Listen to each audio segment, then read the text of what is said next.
I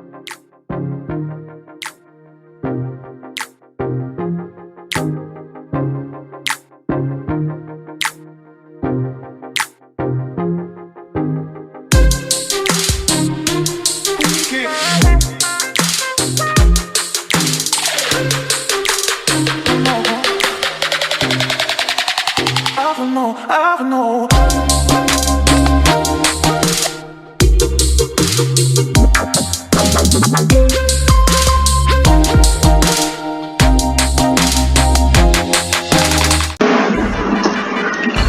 Assalamualaikum warahmatullahi wabarakatuh. Di sini kami membuat sebuah kantor dan kami ingin menjelaskan kantor ini. Ini merupakan kantor 2 lantai. Di sini ada lantai dasar atau tampak dasarnya dan lantai atas atau tampak atasnya. Ini lantai, jadi ini lantai dasar, ini lantai atasnya ya. Nanti saya jelaskan satu persatu. Oke, yang pertama untuk lantai dasarnya.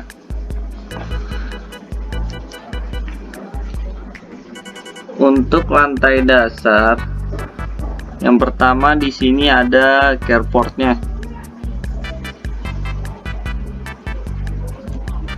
Carport itu biasanya tempat untuk menyimpan kendaraan di depan rumah, tapi tidak memiliki garasi. Beda dengan garasi ya, memiliki kendaraan lebih banyak dari kapasitas garasi, jadi dia tuh lebih luas dari garasi. Carport ini lebih luas dari garasi. Nanti garasinya ada di samping carportnya nih, sebelah sini nih, ini garasinya. Jadi ini carport, sini garasi. Dan carport ini biasanya dia jadi kayak di depan kantor nih yang luas ini biasanya carport tuh. Ya, jadi carport. Nah, dari carport di sini ada teras untuk memasuki kantor tersebut. Jadi kita masuk ke dalam kantornya. Nah, di dalam kantornya, di dalam kantornya di sini ada lobby ya. Pertama kita masuk kantor, sini ada lobby, dan fungsi lobby ini adalah biasanya lobby itu untuk ruang tunggu. Lobby itu ruang tunggu biasanya untuk tamu-tamu penting atau gimana. Dan biasanya lobby itu lebih luas dari ruangan yang lain ya, pasti sih. Di sini ini juga termasuk lobby juga ini. Ya. Makanya di lobby ini kita siapkan bangku, di sini ruang tunggunya, dan ini lobby di sini berfungsi jadi lebih lobby yang dekat dengan dapur ya. Jadi ini lebih lobby yang biasanya tamu-tamu itu makan itu di lobby yang di sini nih, bukan di lobby utama. Ini kan lobby utama, ini ibaratnya lobby keduanya. Nah, di samping lobby ini ada kamar mandi. Iya, ada kamar mandi di sini nih. Tuh, samping lobby ini ada kamar mandi. Nggak di samping sih, maksudnya di dalam lobby ini masih ada kamar mandi. Kamar mandi atau yang bisa dibilang ini kamar mandi utamanya di gedung ini. Kamar mandi utamanya di sini, dan di dekat kamar mandi ini atau di sini ada ruang ADM 1 atau ruang ADM utama. Di sini ruang ADM utamanya. Makanya di ADM utama ini kita buat toilet di sini karena ini ruang ADM utama. Di pusat ADM-nya di sini. Nah, terus di samping ruang ADM ini ada ruang ADM 2, ada ruang ADM 3 juga. Ruang ADM 2 dan ruang ADM 3 itu hampir sama. Memang sama sih ruang ADM 2. Jadi cuman ada bangku dan meja. Ini seperti ruang ADM pada umumnya. Beda dengan ruang ADM 1 ini karena ini ruang ADM utama. Dan di antara ruang ADM 2 dan 3 ini kita buat taman untuk mempercantik kantor ini. Jadi di antara ruang ADM 2 dan 3 ini kita buat taman supaya kantor ini terlihat lebih cantik ya, maksudnya lebih indah dipandang, lebih dilihatnya lebih menarik maksudnya kalau ada tamu atau tamu penting lebih menarik kantor karena ada taman ini kan. Tamannya tidak luas dan skala dari teras ke tamannya juga di taman itu lebih rendah dari terasnya. Terus di samping ruang ADM 3 ini ada gudang, ada dapur juga, ini khusus masak, aslinya masak dapur, dan ini ruang penyimpangan atau gudang. Dan di depannya ini ada yang tadi kita lihat, ini ada garasi, dan di garasi ini ada tangga. Oh iya maaf, saya lupa menjelaskan tangga. Jadi di garasi ini ada tangga dan di lobi juga ada tangga juga. Nah, tangga lobi ini langsung naik ke ruang pertemuan. Nah, di sini nih ya. Sementara tangga garasi itu nembusnya ke ruang penitipan ya. Garasi itu nembusnya ke ruang penitipan ya. Ini ruang penitipan, sementara ruang yang tadi ini tangga utamanya ini ke sini, ke voidnya atau tempat apa sih, atau void lah ini namanya ya, dekat ruang pertemuan ini. Nah, ini untuk lantai dasarnya, di sini ada garasi juga. Nah, setelah lantai dasar, di sini kita tampak atasnya atau lantai atasnya atau tampak atasnya kan. Nah, lantai atasnya sini ada atapnya. Ya, ada atapnya. Terus di sini jadi kita naik ke tangga atas ini void. Terus di sini ada ruang pertemuan. Nah, ini biasanya ruang untuk meeting. Ini di atas ruang pertemuan, ruang meeting. Di sini ada ruang barang-barang. Tapi tidak seperti barang-barang yang gudang. Ini ruang barang-barang yang barang-barangnya tuh lebih penting lah, biasanya ditaruh di ruang barang-barang ini. Di sini ada ruang penitipan untuk tamu atau tamu-tamu penting yang ingin menitipkan barang. Sini ada ruang penitipan. Di ruang penitipan di atas juga kita siapkan satu WC di sini dekat ruang penitipan. Ini ada satu WC di sini kita siapkan. Dan di ruang penitipan ini di sampingnya ada ruang keamanan dan ruang CCTV ya. Ruang CCTV dan ruang keamanan. Bedanya apa ruang CCTV dan ruang keamanan? Jadi ruang keamanan ini lebih ke ruang penitipan, jaga penitipan ini ya. Jadi ruangan ini biasanya diisi oleh sapam-sapam seperti itu. Dan ini ruang CCTV. Ruang CCTV yaitu buat memantau CCTV yang ada seluruh ruangan ini kan. Ini void atau tampak belakangnya ya. Belakangnya.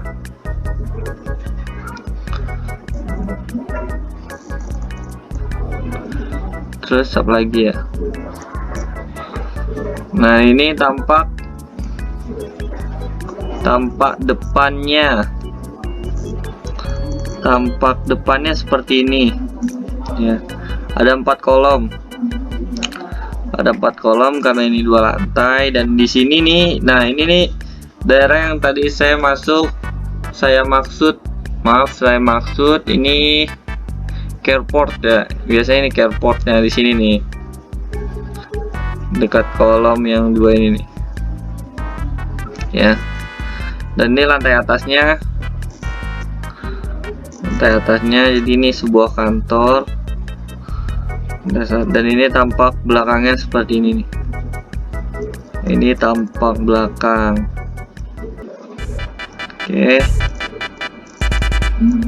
belakang. Dan ini ada terasnya nanti belakang di sekitar sini nih.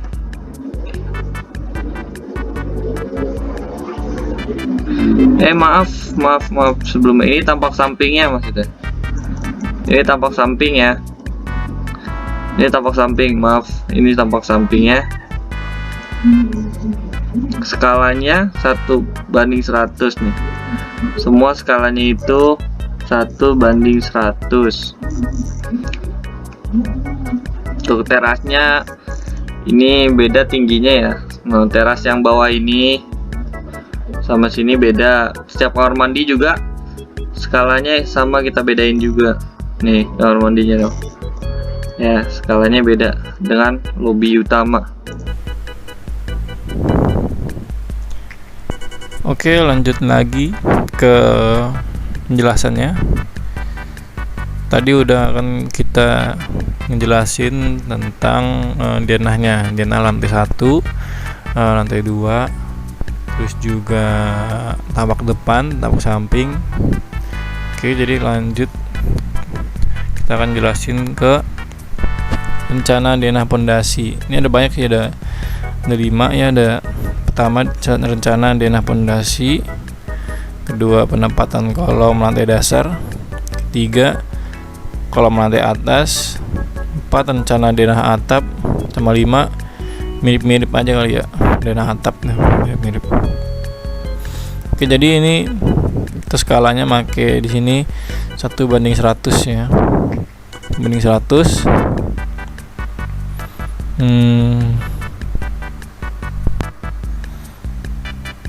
Oke, sini kita lihat pertama dulu di rencana denah pondasi. Oke, rencana denah pondasi. Saya lihat ini ada pondasi P3. Sini ada slope 20:30. Dan sini slope-nya 20:40.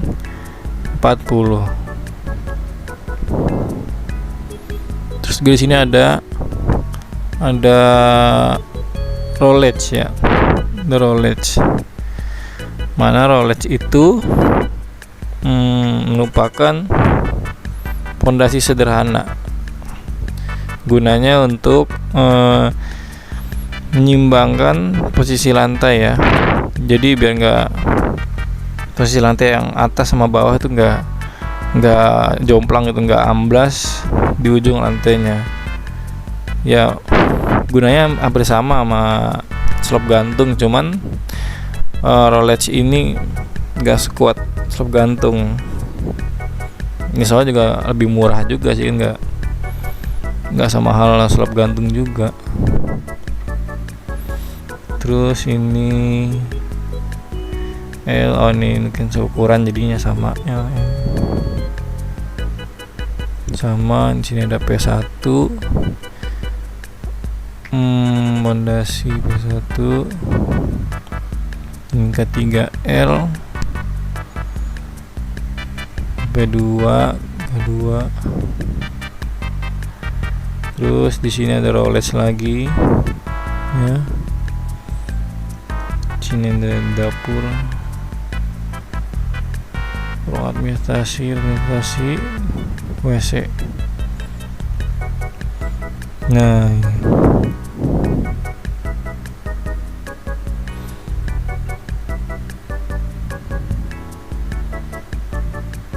sini garasinya kan, garasi, pagar. Nah, ini temboknya ini ada fondasi.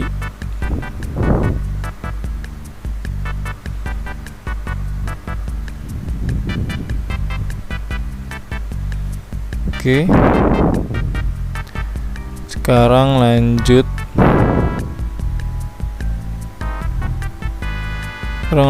ke penempatan kolom lantai dasar.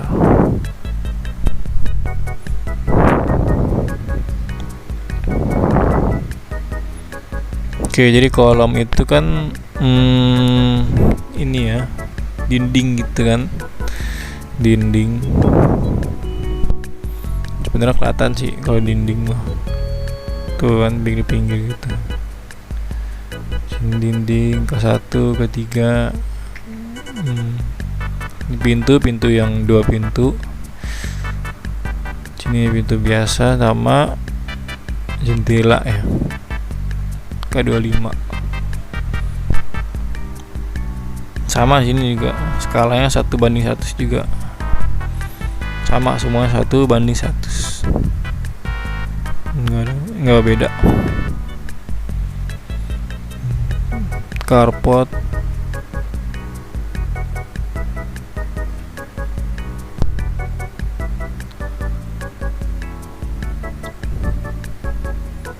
ke sini gudangnya kan, kolomnya mungkin sengaja kali dibedain warnanya. Nah kalau biru gini nih, biru gini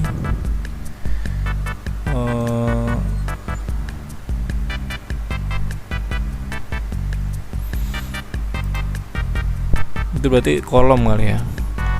Biru-biru muda gini kan sama kayak tadi nih, biru muda ini berarti kolom. Nah pondasinya yang warna ini biru nih, biru dongker nih pondasinya kan, pondasinya no.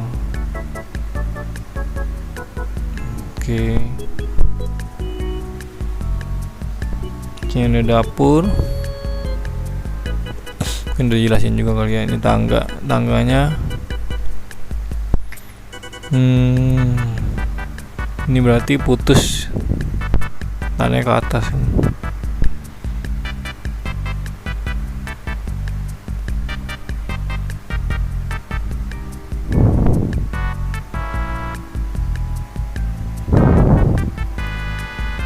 Oke, kalau lihat gede juga ya kameranya, panjang gitu, luas.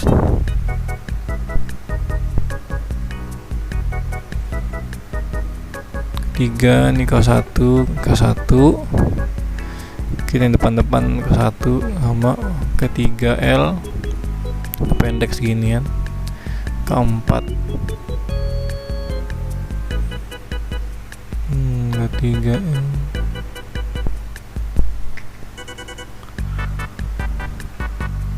Oke.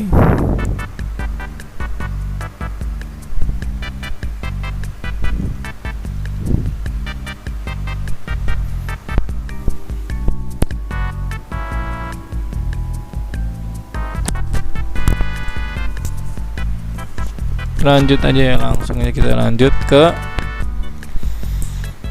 bagian penempatan kolom lantai atas. Kan tadi lantai dasar, lantai bawah, kolomnya udah. Ini warna biru ini nih, lantai dasar. Sekarang kolom lantai atas. Oke, jadi misalnya lantai 2 nya cuma segini kan, ya kan.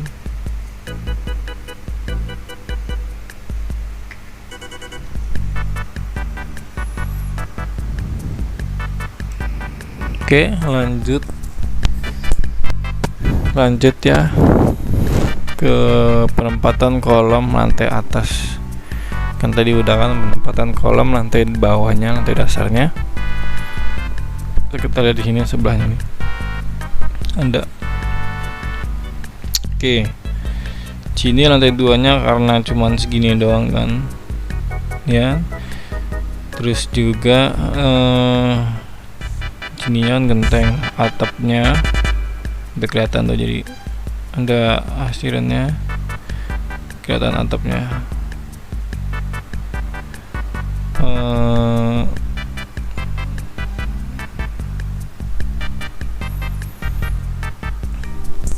Oke. Di atas saya lihat nih tadi kan tangganya naik sini belok, jadi tangga sini ini mungkin yang warna ungu ini kayak ini ya. Jadi kalau di lantai 2 tuh kan ada pagar, jadi nggak sampai atas gitu, bukan tembok gitu kayaknya. Iya, jadi warnanya beda, ungu, nggak kayak yang ini kolam ini warnanya biru toska kali ya.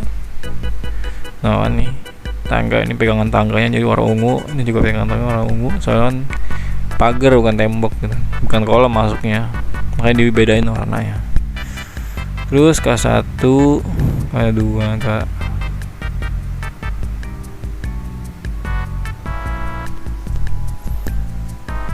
jadi ini ada K1, K3, K4 gitu.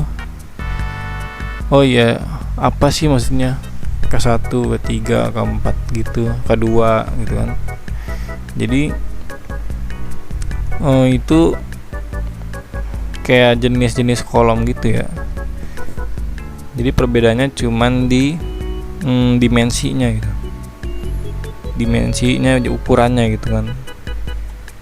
Kalau K1 itu ukurannya 30 kali 45, sama kayak K2 juga 30 kali 45.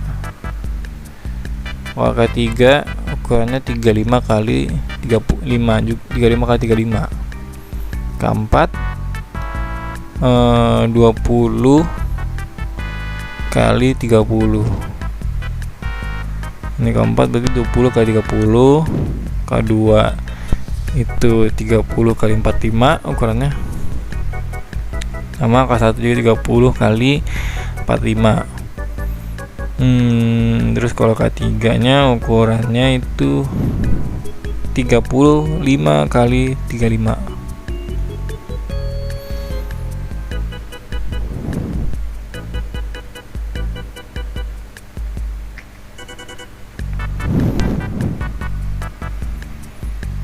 Oke, ini tangga ini.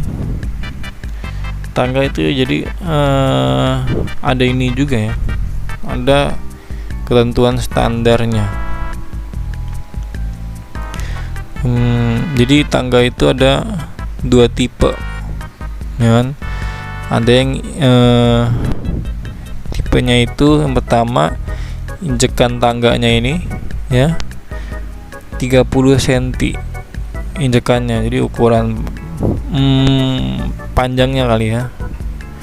Nah terus tanjakan tangganya itu 17 cm, jadi ketinggiannya gitulah, ketinggiannya 17 cm. Tebal plat tangga sama bordesnya itu 15 cm ya. Di bordesnya 15 cm itu tipe yang pertama, sama yang balok bordesnya itu ukurannya 20 kali 30 cm. Ini tipe 1 tangga. Tipe 2 injekan tangganya sama 30 cm ya. 30 cm, ukuran 30 cm. Cuma beda di tanjakan tangganya. Jadi tingginya, ketinggian anak tangganya itu 15 cm. Buat bordesnya sama 15 cm, balok bordesnya sama juga 20 kali 20 cm. Jadi ada 2 tipe nih kan, mau pakai yang mana terserah, cuma yang penting tetap ngikutin sama ketentuan standarnya, biar soalnya kan kita udah dikasih ketentuan standar. Nah kalau misalkan kita nggak ngikutin, ya apa jadinya? Nanti kan pasti jadinya jelek gitu, nggak rapi. Kita udah dibuatin standarnya biar rapi. Nah jadi coba kita buat disiplin gitu, ngikutin aturan aja, soalnya ya emang aturan udah dibuat biar rapi, biar bagus gitu. Kan aneh kalau misalkan aturan malah buat ini doang, cadangan doang, atau ya mentok-mentoknya buat referensi lah kan. Terus ada void, sini void ya, void. Jadi apa sih void? Ya void itu apa? Jadi void nih kan, void ini juga ada void juga di genteng atas nih. Jadi void itu adalah ruang kosong yang berada di lantai atas dan lantai bawah. Jadi di antara lantai atas dan lantai bawah itu ada ruang kosong. Jadi gunanya buat apa? Gunanya buat mengatur sirkulasi udara, ya kan? Jadi suhu yang di dalam ruangan itu tetap ngerasa sejuk gitu. Jadi standar, nggak panas, nggak dingin banget, sejuk. Nah, jadi sini ini kan tanggaan, ini ada void itu tadi ruang kosong di antara lantai atas sama lantai bawah yang berguna untuk mengatur sirkulasi udara di dalam ruangan. Apalagi buat di lantai dasar kan, itu harus sejuk karena tempatnya pasti ramai buat orang-orang ngumpul gitu kan. Sini ada void juga di luar di atap nih buat sini ada taman, ya kan, taman otomatis atasnya void dong biar cerah gitu, bolongan matahari bisa masuk, cahaya matahari bisa masuk. Oke, lanjut aja ke rencana denah atap. Rencana atap ini jadi yang rencananya gitu kan, jadi belum jadinya awalnya.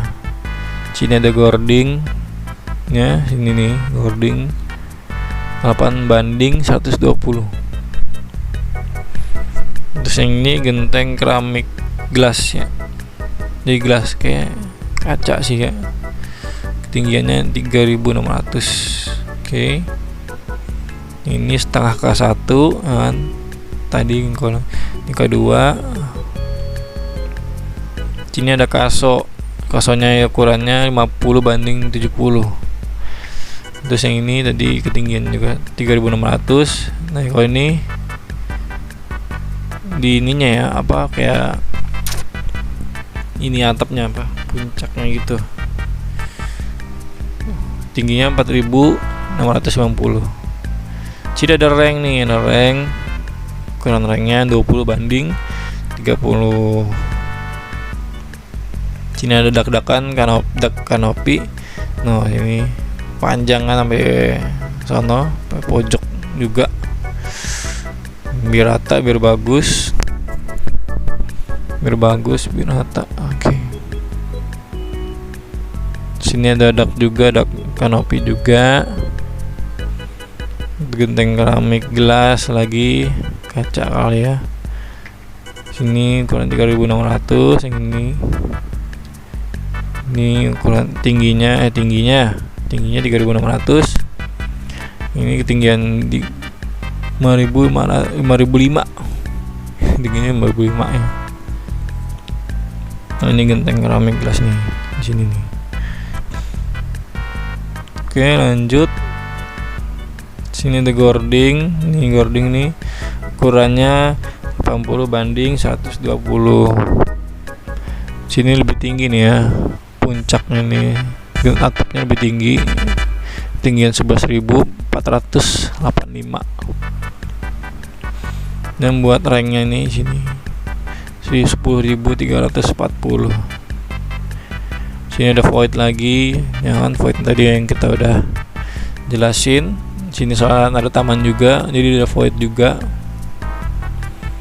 Sini kaso ukurannya 50/70. Oke, maka dari K3 ininya, jenisnya ini keempat.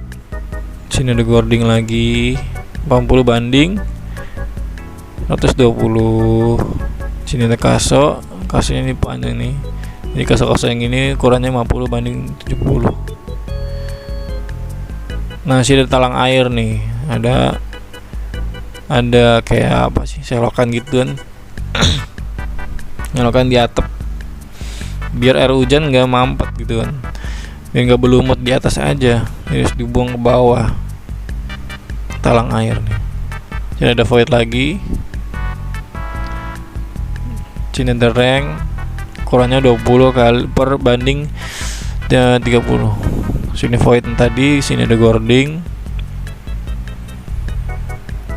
Ketinggiannya 9105.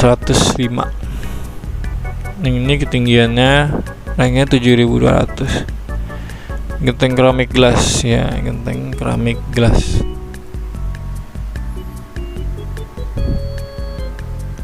Oke, genteng keramik gelas. Genteng keramik gelas ini, jadi genteng keramiknya melalui tahap pengglasiran. Ya, jadi pengglasiran itu tahapnya jadi kayak dibakar gitu ya, pembakaran glasir. Jadi fungsinya itu ya, tujuan utamanya buat produk biar keramiknya ini tambah kelihatan cakep gitu. Jadi nambahin estetika ya, nambahin estetik, jadi tambah indah dilihatnya. Terus juga lebih kedap air.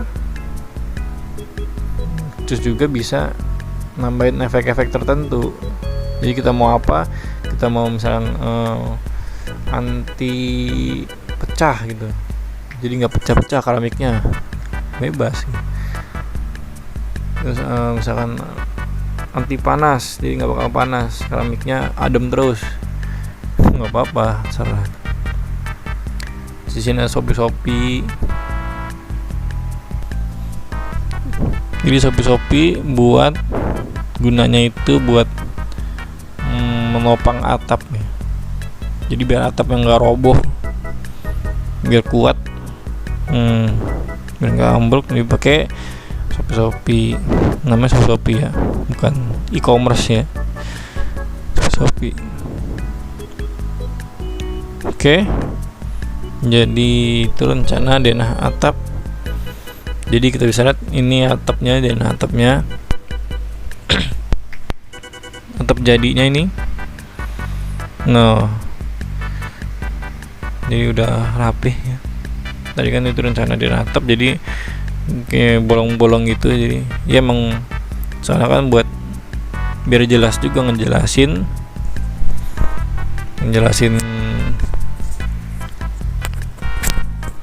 konstruksinya biar jelas, biar nggak ada salah paham nantinya. Soalnya banyak kita temuin sekarang ini pembuatan konstruksi yang asal-asalan gitu. Jadi ala kadarnya. Semua itu kan ada standarnya gitu kan. Semua itu ada ketentuannya. Jadi kita nggak bisa asal bikin aja.